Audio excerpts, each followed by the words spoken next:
por lo importante que es en estos tiempos donde hay tanto desconocimiento. ¿Ustedes me escuchan bien? A lo mejor solo me escuchan. Con lo difícil que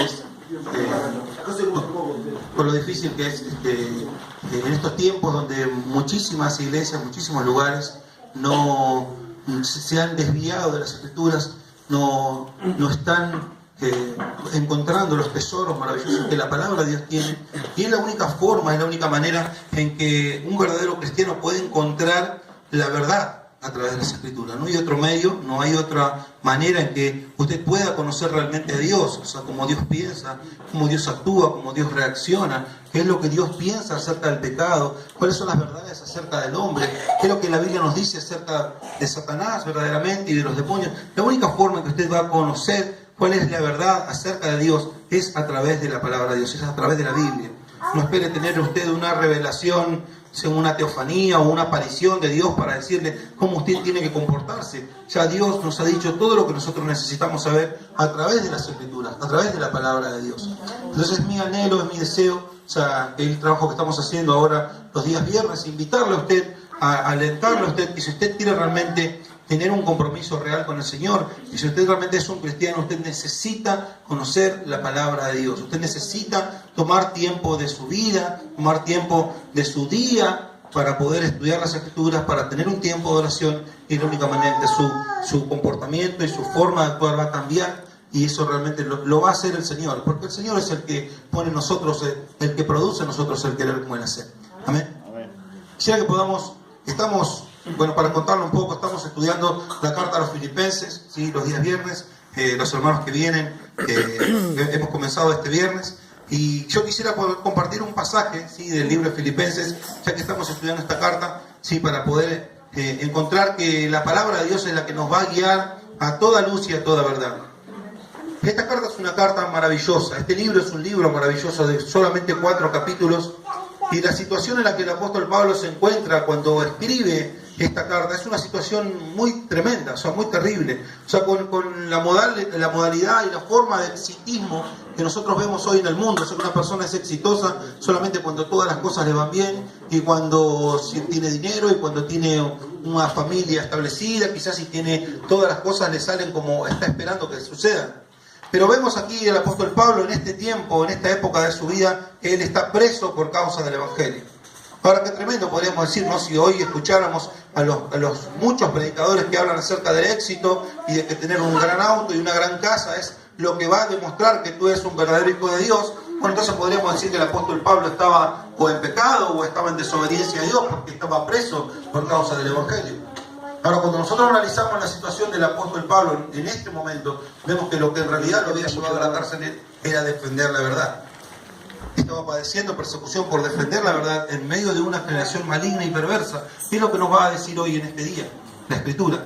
Amén. Quisiera que podamos leer el libro de Filipenses, capítulo 2, versículo 12.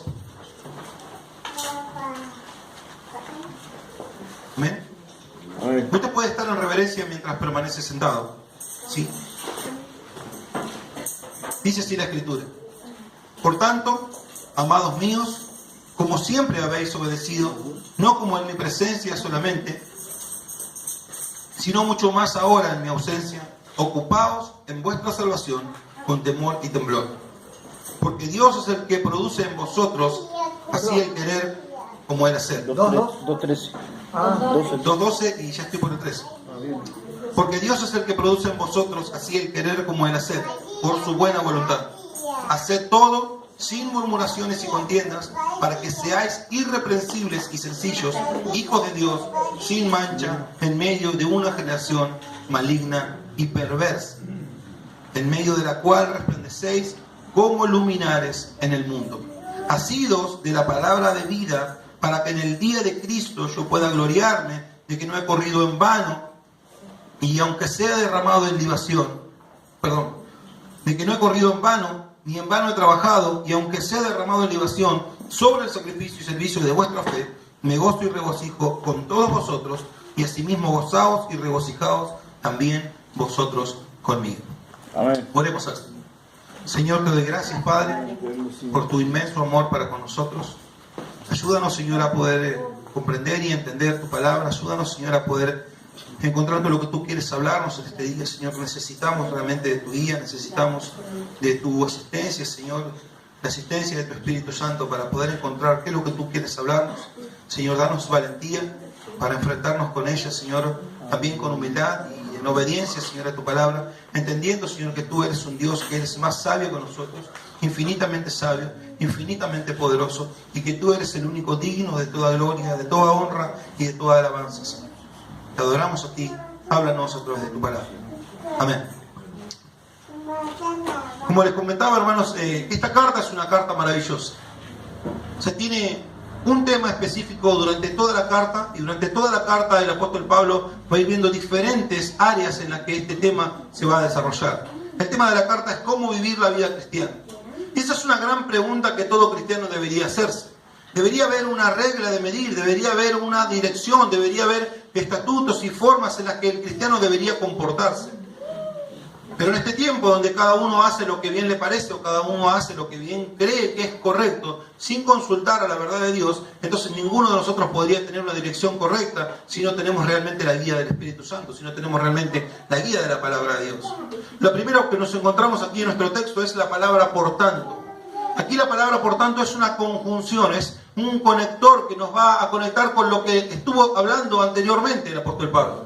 No podemos nosotros divorciar este texto, sacarlo de adentro de la carta y darle un significado, sí, que sea subjetivo o que esté sujeto a lo que nosotros pensamos que quiere decir en realidad. Este texto significa lo que significa dentro de toda la carta. El apóstol viene hablando en el capítulo 2, al principio del capítulo 2, de que haya el sentir que hubo un Cristo Jesús en el corazón de los hermanos, para entregarse unos a otros, para amarse, para que no sean egoístas, para que no se comporten de una manera egoísta con los otros hermanos, no mirando cada uno por los suyos propios, sino también por los de los demás, ¿sí? Que se preocupen por las necesidades que cada uno de ellos tienen dentro de la iglesia. Y la única forma en la que lo van a lograr es imitando a Cristo. El versículo 5 dice: haya pues en vosotros este sentir que hubo también en Cristo Jesús, el cual siendo en forma de Dios, no estimó el ser igual a Dios como cosa que aferrarse, sino que se despojó a sí mismo, tomando forma de siervo, hecho semejante a los hombres, y estando en la condición de hombre, se humilló a sí mismo, haciéndose obediente hasta la muerte y muerte de cruz.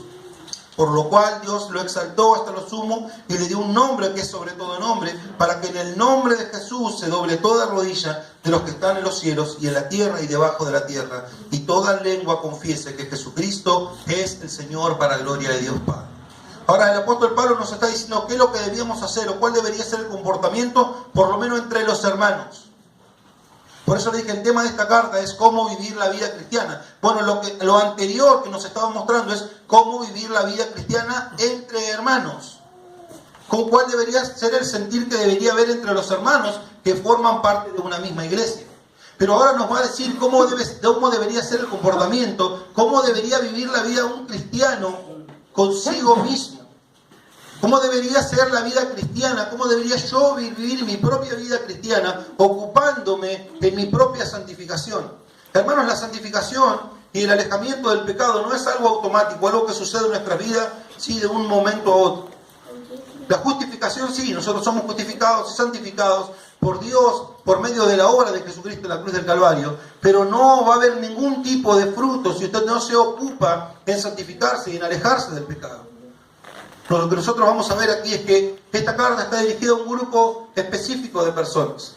Porque lo segundo que encontramos en nuestro texto es la palabra amados míos. Por tanto, amados míos. Este no es un título que pueda darse a cualquier persona. Este grupo de personas, de estos amados a los que Pablo se refiere, son aquellas personas que se han convertido completamente al Evangelio, que han entregado su vida al Evangelio. Pero para eso deberíamos comprender en realidad qué es el Evangelio. Cuando usted viene a una iglesia evangélica, debería poder entender de qué se trata el Evangelio. Nuestro hermano Lucas hizo un pequeño resumen hermoso acerca de lo que en realidad el Evangelio es. El Evangelio es una noticia que nos ha llegado, algo que se nos ha comunicado. Pero el Evangelio debe llegar en el contexto correcto en la vida de las personas para que pueda ser realmente valorado.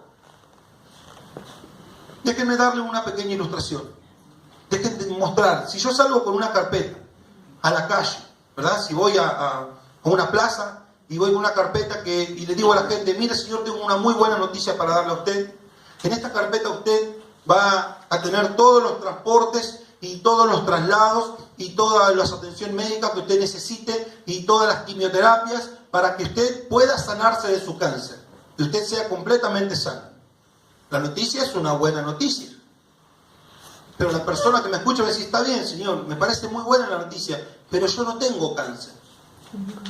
Ahora, si yo me voy a la puerta de un hospital oncológico, donde todas las personas que se atienden en ese lugar están enfermas de cáncer, ellos están dentro del contexto correcto, ellos saben que tienen un cáncer que los va a matar, a la corta o a la larga, finalmente ellos van a morir por causa de ese cáncer. Y yo llego ahora sí con esta carpeta y le digo a este enfermo de cáncer que tiene aquí todos los traslados y las atenciones médicas y todo lo que necesite para sanarse completamente de su cáncer. Esta persona va a abrazarse a esta noticia y la va a amar porque es la única solución que le queda, es la única salida que le queda. Bueno, de la misma forma, hermanos, el Evangelio va a llegar a tu vida y debe llegar a tu vida dentro del contexto correcto. Tú tienes que entender que tú vives en el mundo de Dios. Dios es el creador de este mundo. Él lo ha formado, lo ha hecho de una manera maravillosa, con el poder de su palabra. Tú vives en el mundo de Dios, tú eres creación de Dios,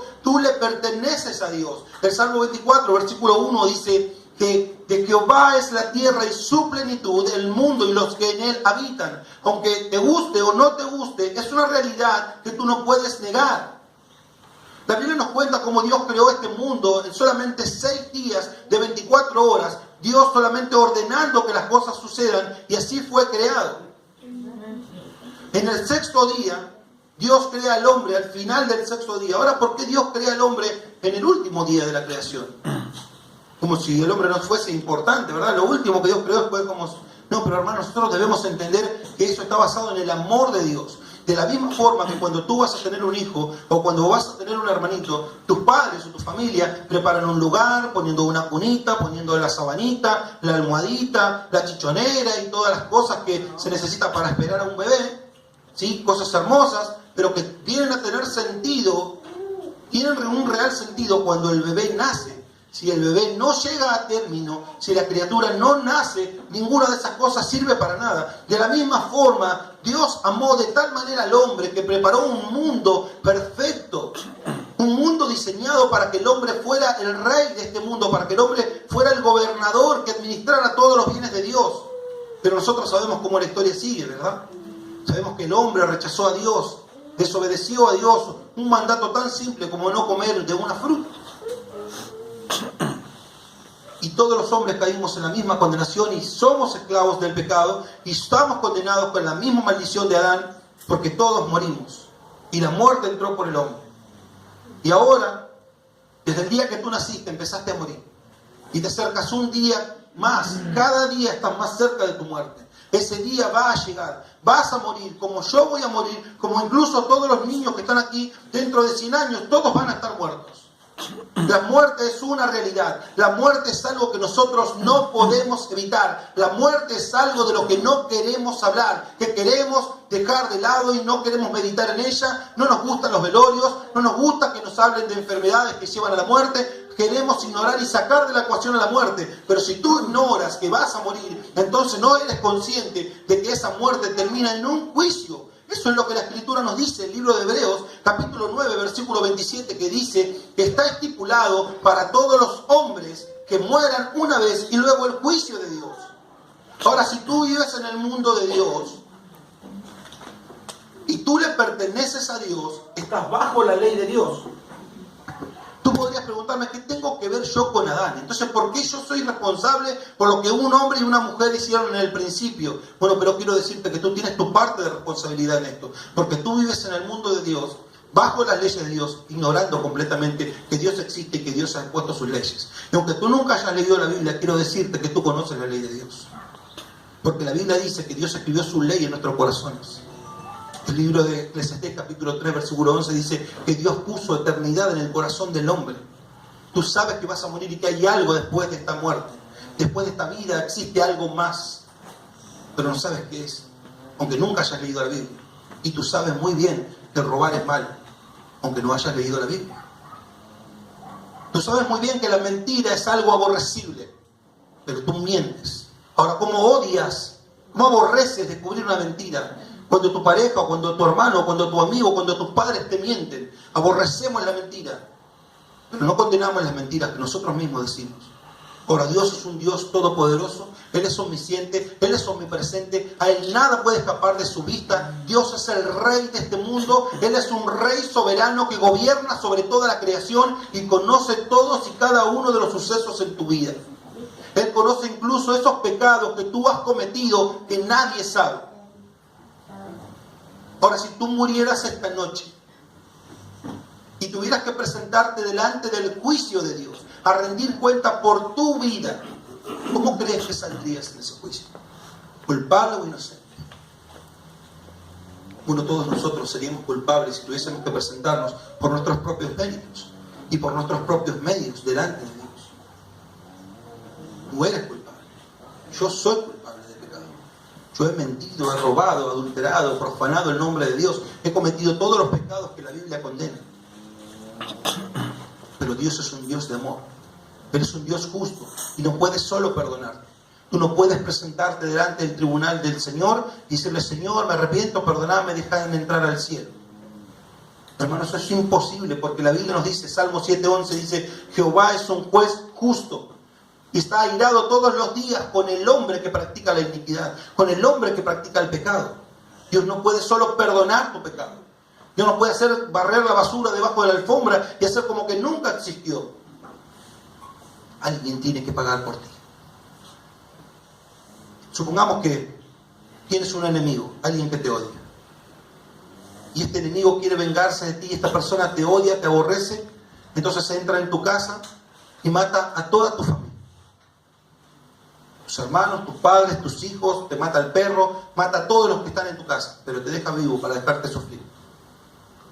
Ahora, cuando este hombre se está yendo de tu casa, los vecinos escuchan los disparos, la policía viene, lo atrapan, lo agarran con el arma. Hay un video en la esquina, en una cámara de vigilancia, que ve al hombre entrar y ve al hombre salir de tu casa. Está tu propio testimonio, el testimonio de los testigos. Este hombre es llevado a juicio. Todas las pruebas apuntan que él es culpable. Cuando va a juicio, este hombre se ve acorralado por la evidencia e incluso él mismo se declara culpable. Pero cuando va delante del juez, el juez le dice: yo sé que usted es culpable, yo sé que todas las pruebas apuntan a que usted es el culpable y que mató a todas estas personas, pero como yo soy bueno, como soy un juez que soy bueno, lo voy a dejar en libertad. Ahora, no te olvides lo que te dije al principio: este hombre es el que mató a tu familia, este hombre es el que cometió el crimen más aberrante en tu vida. ¿Cómo este juez puede dejarlo en libertad? Este hombre no está siendo justo. Este juez no está siendo justo. No puede dejar pasar como si nada hubiese sucedido. Entonces tú te moverías a todos los medios de comunicación y llamarías al presidente y buscarías la forma de que se haga justicia. Bueno, de la misma forma, Dios no puede dejar de ser justo para ser bueno. Dios no puede pasar por alto todo lo que has hecho, todas las mentiras que has dicho y todas las cosas que tú has hecho. Él es justo. Él es bueno, pero también es justo. Su justicia y su amor y su bondad están a la misma altura. Dios no puede ser tan bueno que deje de ser justo. Por ese mismo motivo, porque su justicia lo demanda, pero su amor está a la misma altura de su justicia, Dios ha hecho algo maravilloso. Y ha enviado a su Hijo Jesucristo a vivir la vida que tú no puedes vivir. Sin mentiras, sin engaños, sin robos.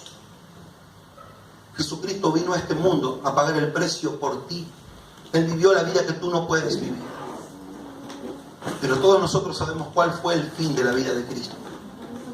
Traicionado por uno de sus discípulos, juzgado con falsas acusaciones en un juicio de noche, en 24 horas condenado a muerte. Lo golpearon sin un juicio previo. Sufrió tal castigo, fue tan aberrante y tan ignominiosa su muerte, que incluso es aberrante tratar de reproducirla en una película. Ustedes, a los que han visto La Pasión de Cristo, esa película se queda corta con lo que la Biblia dice que en realidad Cristo sufrió. El Isaías 53 dice que escondieron de él el rostro a los hombres, no hallaron nada atractivo en él. Jesús quedó como una masa sanguinolenta, completamente desfigurado su cuerpo, todos sus órganos internos comprometidos por causa de los golpes. Y así y todo, por la mañana siguiente lo llevaron, lo hicieron cargar su propia cruz hasta la cima de una montaña. Y allí clavaron sus manos y sus pies. No obstante eso, lo tuvieron por horas sufriendo. Y para asegurarse de que había muerto, un soldado romano clavó una lanza por debajo de sus costillas, por su costado, y perforó su corazón. Y Jesús derramó hasta la última gota de sangre y agua. Hermanos, la muerte de Cristo no fue un juego.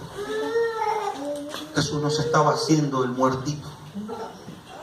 La Biblia nos da muchísimos datos acerca de su crucifixión y de su muerte. Ahora la pregunta es, ¿por qué no? Deberíamos preguntarnos por qué Jesús tuvo que morir una muerte tan horrible. La respuesta eres tú. La respuesta soy yo. Porque Dios, que es un Dios justo, no puede pasar por alto el pecado. Entonces, como la deuda que tú tenías era impagable, como la deuda que yo tenía es impagable delante de Dios, porque las ofensas que nosotros hemos cometido han ofendido a un Dios que es infinitamente santo. No tiene que ver contigo ni tiene que ver conmigo, tiene que ver con Dios. Hoy aquí en este mundo, si tú matas a alguien, le pegas un balazo a una persona, ¿cuánto tarda la bala en salir desde la recámara hasta llegar a la persona y causarle la muerte? Milésimas de segundo. Ahora a ti te dan de 35 a 40 años y en algunos países incluso la muerte. Pero ¿por qué si la bala no tardó nada? O sea, fue una pequeña acción. Una pequeña acción me condena a muchos años de cárcel. Bueno, no tiene que ver con la acción, tiene que ver con el valor de la persona a la que te mataste. Esa persona tiene un valor tremendo, sea quien sea un pedófilo, sea un asesino, sea quien sea, las personas tienen un valor intrínseco en sí mismas. Y eso es lo que te condena a ti a pasar 35 o 40 años en la cárcel. Ahora, cuando nosotros ofendemos a Dios, tenemos que las pequeñas acciones o que las pequeñas mentiras no tienen valor alguno delante de Dios, pero no tiene que ver con la acción, tiene que ver contra la persona con la que tú estás cometiendo esos pecados. Dios es un rey soberano que gobierna sobre este mundo y tú has ofendido al más grande gobernador y no existe nadie, absolutamente nadie, sobre Dios. ¿Cómo crees que debería ser tratado? Ahora ese Dios es también un Dios de amor y ha hecho este plan maravilloso para que tú puedas ser salvo. Para lo que Dios estaba haciendo en la cruz con su Hijo es tomar tus pecados, es tomar tus cargas y ponerlas sobre Cristo en el madero. Y Él pagó lo que tú merecías y tomó la vida de Cristo, la vida perfecta de Cristo, y te hizo justo a ti. Cristo es nuestro sustituto. Hay una sustitución, hay un intercambio, un glorioso intercambio que el Señor hizo en la cruz para que nosotros podamos ser llamados estos amados, para que tú puedas pertenecer a este grupo de personas a las que el apóstol Pablo le está escribiendo: amados míos, aquellos amados, aquellos que tienen la capacidad de amar a otros que fueron salvados por Cristo. Hermanos, no tiene sentido que sigamos con esta predicación o que sigamos con la exposición de estos versículos si tú no perteneces al grupo de aquellos que se han arrepentido de su pecado, que han reconocido que Cristo es su Salvador. No tiene sentido que estés sentado aquí. No tiene sentido que tú estés escuchando solamente lecciones sobre la moral y el comportamiento que una persona debería tener. Tú necesitas primero reconocer tu pecado, venir y caer de rodillas delante del Señor y entender que el juicio que te espera es terrible. Si no tienes a Cristo en tu corazón, si no ha habido un glorioso intercambio entre la vida de Cristo y la tuya. Segunda de Corintios capítulo 5 versículo 21 dice: al que no conoció pecado, o sea Cristo, por nosotros lo hizo pecado, para que nosotros fuésemos hechos justicia de Dios. En Él no hay forma No hay manera de que tú puedas ser un cristiano si tú no te has rendido a Cristo. Si tú no le has entregado completamente tu vida a Él.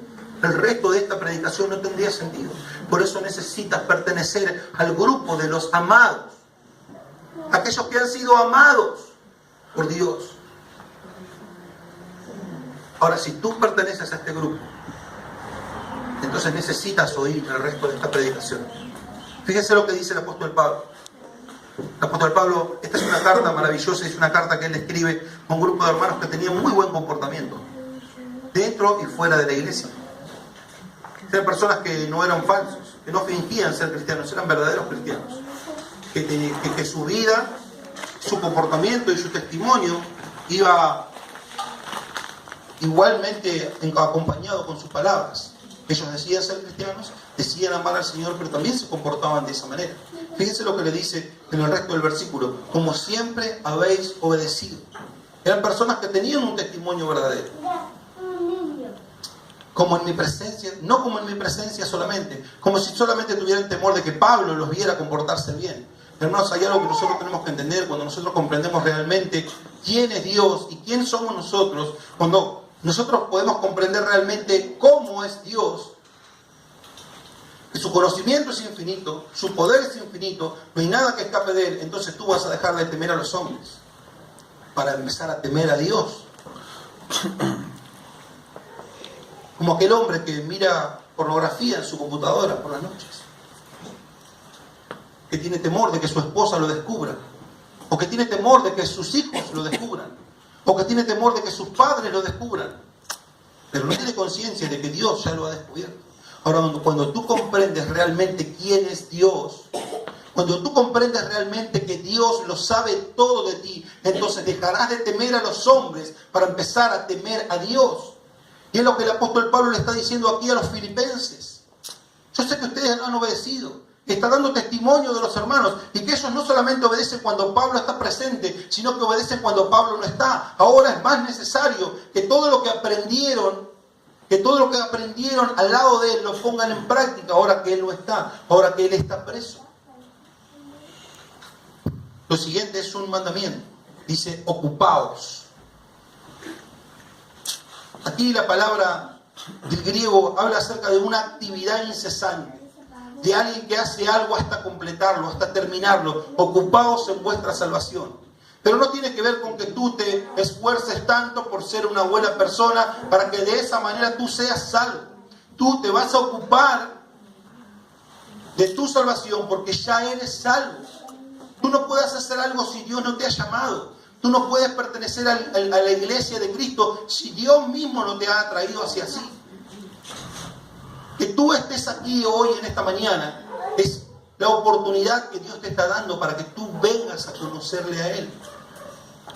Lucas decía hace un momento, ninguno de nosotros buscaría a Dios.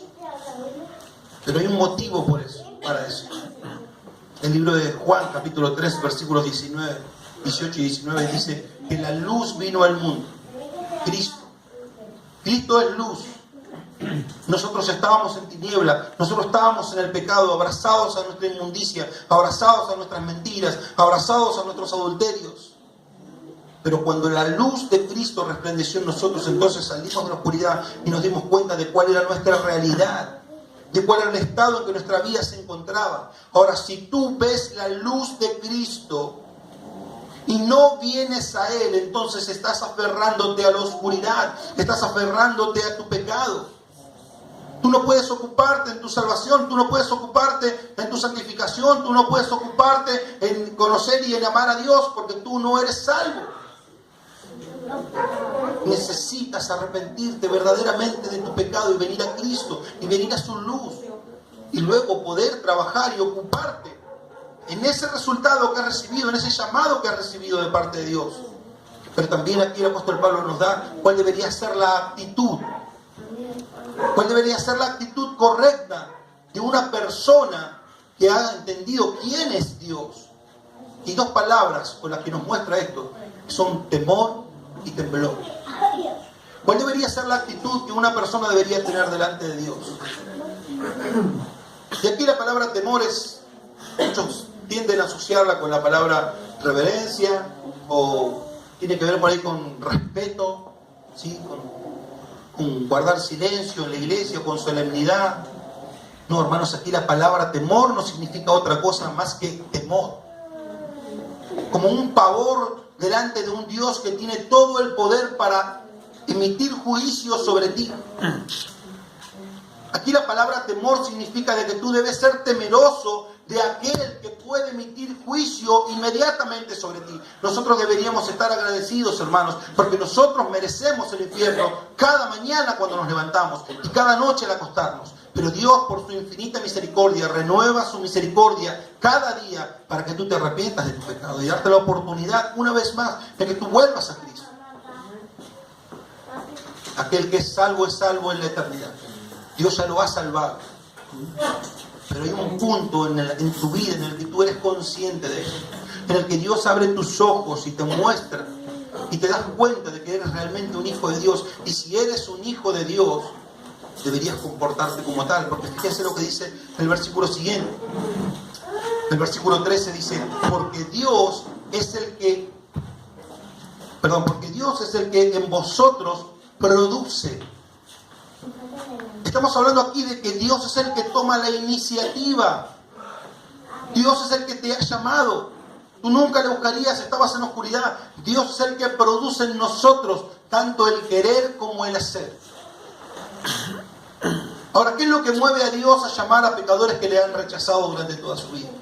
¿Qué es lo que hace? Yo no puedo comprender, hermanos, cómo Dios pudo amar a un hombre tan vil